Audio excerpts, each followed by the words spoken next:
falou do corpo seco agora há pouco. O corpo seco não tem assassinato, né? O corpo seco já é o oposto, né, do que a gente está falando. Mas ele era um otário. Ele é um filho da puta, né? Ele é uma pessoa literal muito filho da ruim. puta mesmo. Ele realmente é...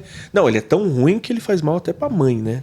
Ele maltratava a mãe, Então ele né? até maltratava a mãe, batia em todo mundo. E aí quando ele morre, ele nem o céu nem o inferno quer ele. Então aí ele passa a se tornar um corpo seco. E aí ele vai deteriorando até não existir mais nada, né? Mas Nesse ele é processo... cuspido, né? Não tem uma coisa assim? A lenda original do corpo seco, ela, se eu não me engano, ela é da região de Apiaí. Apiaí. É o quê? Interior de São Paulo? Isso, Passa Capão Bonito. É região do Petar, ali também é região onde meu pai nasceu, tudo. Eu acho que dá 1h30, 2 horas aqui de São Paulo. Que ali é a maior concentração de Mata Atlântica, aí tem Apiaí, Vale do Ribeira, acho que Poranga, pertinho de Capão Bonito. Enfim, aí era um fazendeiro, né? E esse fazendeiro, ele era muito conhecido por ser ruim, inclusive por maltratar as pessoas que estavam com ele, não respeitar nem a própria família. E aí descobrem ouro nas terras dele. E ele vai... Ele faz uma falsa promessa para as pessoas com quem trabalham com ele, que se retirar o ouro, ele vai dividir o ouro com as pessoas, mas não, as pessoas entregam o ouro para ele e ele mata as pessoas. Olha né? lá. E aí também dizem que tem essa questão da mãe dele também tentar aconselhar ele, colocar ele no eixo. No eixo, mas ele agride a própria mãe, né? Algumas versões falam que ele mata a própria mãe e tudo. Aí morre, e daí tem versões que falam que matam, tem versões que falam que ele morre por morrer mesmo assim. E quando ele é enterrado, ele é cuspido de volta para a terra, né? E volta meio que vivo, né? Um morto-vivo. Volta zumbi, assim. né? Literalmente ele é um zumbi. Ele volta tipo o corpo seco, né? Ele volta uma pessoa. Aí tem versões da lenda do corpo seco que ele para sobreviver, ele precisa de sangue. Vai por uma coisa meio vampira, assim, sabe? Aí tem gente que não fala que é sangue, que é energia, né? E aí tem gente que fala, pela associação com o fato dele ser um zumbi, que é isso, essa coisa meio de Hollywood que a gente tem, fala que ele literalmente come carne, né? Que ele devora mesmo. E aí é engraçado que estudando sobre essa questão do corpo seco, na América Latina, e principalmente aqui na América do Sul, tem outras versões de corpo seco, como o da Argentina, né? Que o da Argentina é alguém que é tão ruim, que quando ele morre, não é só a questão que ele vai pro inferno, o inferno não quer ele. Ele bate lá e ele volta acompanhado, entendeu? Vai atrás de gente do inferno. E aí ele volta com, tipo, possuído. Ele, mas agora ele já é mais um demônio. E tem até aquele filme, né, When Evil Lurks, que é um filme argentino que fez muito sucesso, acho que ano passado ou retrasado, que furou a bolha assim, que ele basicamente conta a história do possuído, né? Que é a pessoa que tá com algo dentro que ou ela tá pra morrer ou ela já morreu e, tipo, ela fez tanto mal ou presenciou tanto mal que é isso. Pro céu ela já não poderia ir, o inferno não quer, né? Aí o inferno usa essa maneira pra enviar coisa pra terra, né? E aí fica andando por aí.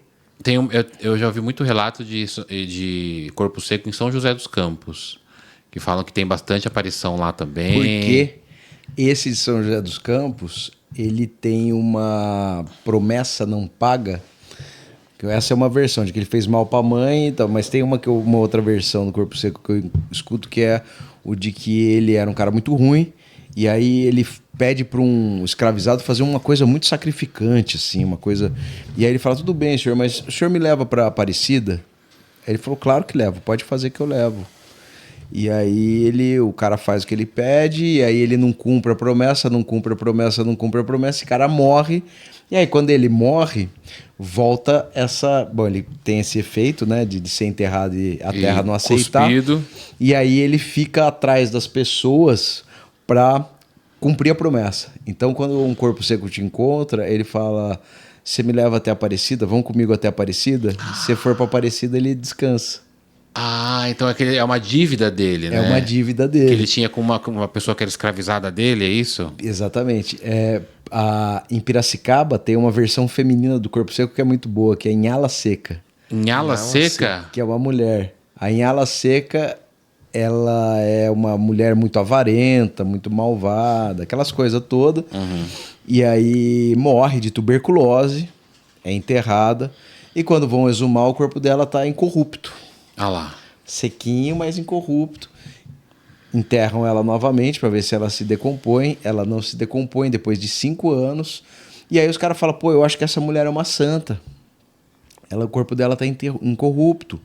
E os caras, vamos construir uma capela, talvez seguir o mesmo processo de todos os outros milagreiros, né? Enfim, formar a igreja e tal. E aí pegam o corpo dela, deixou num cantinho, enquanto os caras começam a construir a capela para ela. E ela mete o pé, vai pro mato, sai correndo, some. O corpo sai. Ela some, ela vai pro mato. E aí ela começa a aparecer na região do Bong, que é uma região de mata de Piracicaba, né? Uma região mais... Tem uma pedreira perto do Bong, assim, mas é uma região de mata. E ela começa o primeiro cara que encontra ela, se eu não me engano, chamava Pai Chico, Tio Chico, que era um homem escravizado, vê ela numa figueira, ela olha pra ele e falam que o olhar dela te deixa louco. Meu Deus. Então o cara olhou, saiu correndo, largou e ela grita muito alto e jogava pedra. E os encontros com a Inhala começaram a aumentar muito de frequência depois. Então era uma mulher que... E tinha gente que falava que ela cozinhava, ela botava bicho... Ela pegava animal e fazia vivo ele pra ela comer. Então ela botava os bichinhos, empalava capivara e colocava elas pra assar no fogo. E aí a Inhala começou a perseguir as mulheres. Que mulheres tinha uma empresa... Tinha várias empresas importantes perto indústrias importantes perto do Rio Piracicaba, e as mulheres que trabalhavam em grupos iam trabalhar juntos, elas iam em grupos que elas tinham medo de encontrar com a Inhala tacava pedra nela. E quando ela encontrava algum tropeiro e o cara parava para ver o que ela ia falar, ela sempre oferecia ela sempre oferecia em contrariedade a dar uma carona, né, com pagamento de uma carona que os caras dariam para ela até Bom Jesus dos Perdões, como é que é?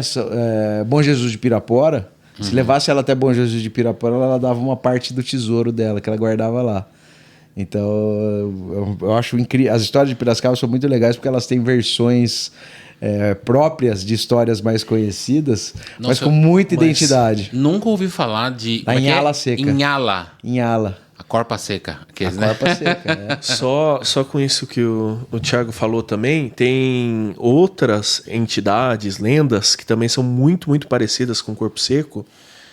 Tem uma que eu vou associar pelo que o Thiago falou, de gritar. Porque a maioria das lendas só fala que o corpo seco ele vai atrás de você e ele vai para te matar.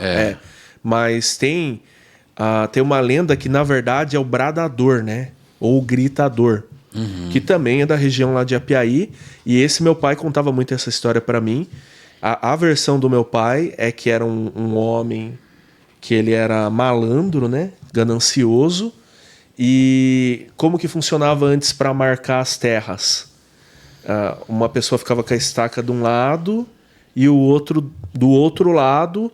E quando não dava para se ver, você ia pelo grito. Então a pessoa ficava gritando, e a pessoa ia com a cerca atrás, né?